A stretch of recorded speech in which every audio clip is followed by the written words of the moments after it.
खुदावंद यीशु मसीह ने कहा, क्योंकि जैसे यूना 3 रात दिन मछली के पेट में रहा, वैसे ही इब्ने आदम 3 रात दिन जमीन के अंदर रहेगा। मत्ती 12 बाब 40 आयत।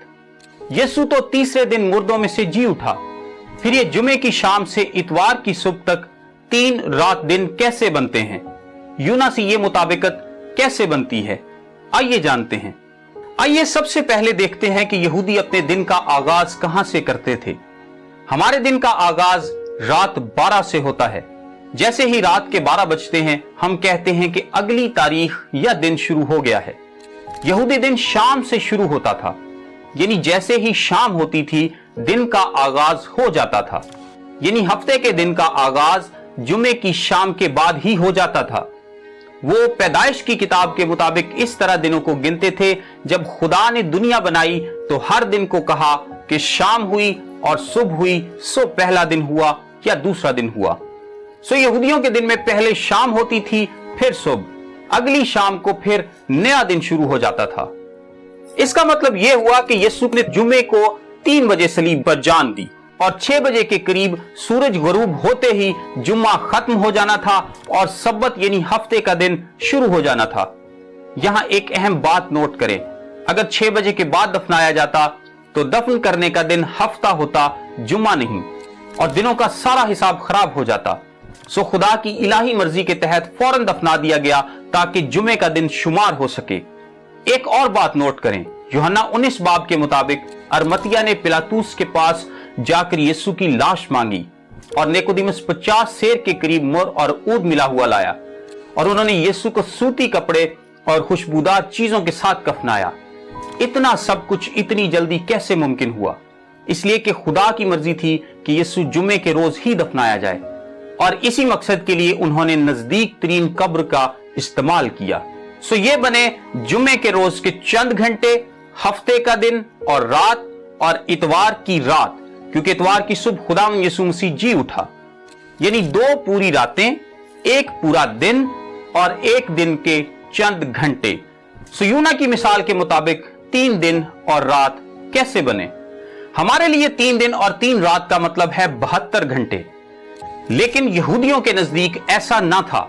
उनके नजदीक 1 रात और दिन को एक इस्तिलाह के तौर पर इस्तेमाल किया जाता था, और चाहे 1 रात में से या दिन में से थोड़ा वक्त ही क्यों ना गुजरा हो, उसको इस्तिलाहन रात दिन ही बोला जाता था।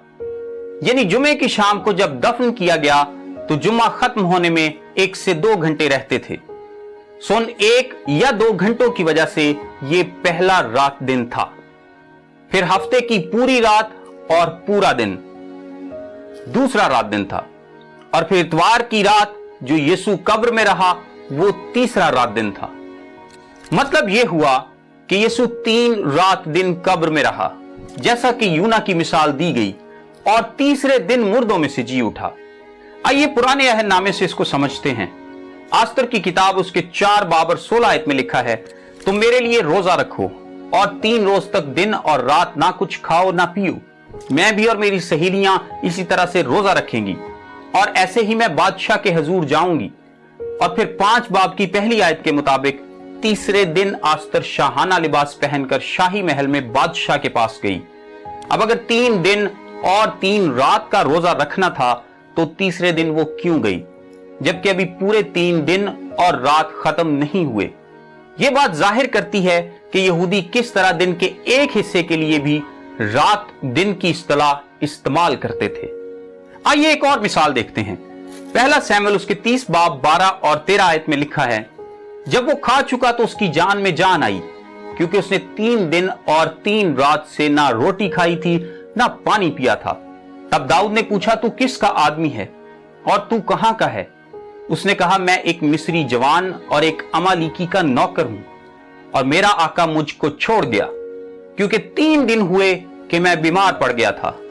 आस्तर की मिसाल की तरह यहां भी पहले 3 दिन रात का जिक्र है, और फिर मिस्री जवान कहता है 3 दिन हुए कि मैं बीमार पड़ गया था। दोबारा इस इस्तिलाह को इसी तरीके से इस्तेमाल किया गया है, यानी 3 दिन रात और 3 दिन हुए एक ही बात है। ये एक आम फहम इस्तिलाह थी। लोग समझते थे कि इसका क्या मतलब है। किताब मुकद्दस में इस इस्तिलाह को बार बार इस्तेमाल किया गया। आइए चंद मिसालें देखते हैं जहां यह इस्तेमाल की गई। अय्यूब 2 बाब उसकी 13वीं आयत में लिखा है, और वो 7 दिन और 7 रात उसके साथ जमीन पर बैठे रहे। फिर मत्ती 4 बाब 2 आयत में लिखा है, और 40 दिन और 40 रात फाका करके आखिर को उसे भूख लगी। पैदाइश 7 बाब 4 आयत में लिखा है, क्योंकि 7 दिन के बाद मैं जमीन पर 40 दिन और 40 रात पानी बरसाऊंगा। आइए इसको नए अहदनामे से समझते हैं। मत्ती 27 बाब उसकी 62 से 64 आयत में लिखा है, फरीसियों ने पिलातूस के पास जमा होकर कहा, खुदावंद हमें याद है कि उस धोखेबाज ने जीते जी कहा था, मैं 3 दिन के बाद जी उठूंगा। बस हुक्म दे कि तीसरे दिन तक कब्र की निगहबानी की जाए। यानी 3 दिन के बाद जी उठूंगा और तीसरे दिन तक कब्र की निगहबानी की जाए। ये क्या बात हुई? अगर 3 दिन के बाद जी उठना था तो तीसरे दिन तक कब्र की निगहबानी क्यों? 3 दिन गुजरने के बाद तक क्यों नहीं? इसलिए कि यहूदी जानते थे कि 3 दिन बाद और तीसरे दिन में कोई फर्क नहीं। दिन का छोटा सा हिस्सा भी पूरा दिन ही समझा जाता है।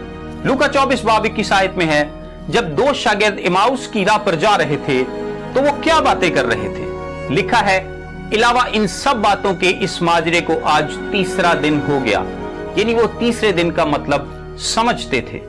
एक और बात कि अगर यीशु 72 घंटे के बाद जी उठता तो वो चौथा दिन हो जाता, क्योंकि जुमा के दिन के 2 घंटे पहले ही गुजर चुके थे और पहला दिन हो चुका था।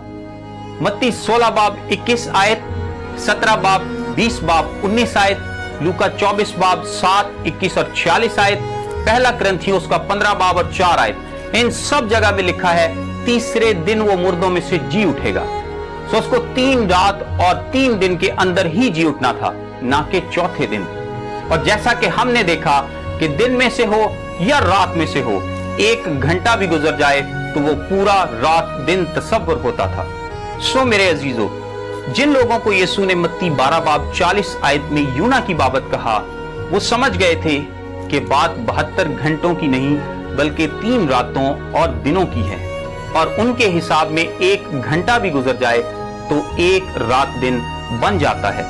अगर उसका कोई और मतलब होता तो खुदावंद यीशु मसीह ये मिसाल निशान के तौर पर क्यों देता? और यहूदी लीडर यीशु के शागिर्दों से ये सवाल ना करते कि उसने तो कहा था कि मैं 3 रात और 3 दिन कब्र में रहूंगा, और तुम कहते हो कि वो तीसरे दिन जी उठा। मेरे अजीजों, खुदा के कलाम में कोई तजाद नहीं पाया जाता। बात सिर्फ हमें समझ आने की है। खुदा कलाम मुकद्दस को समझने में हम सब की मदद करे। आमीन।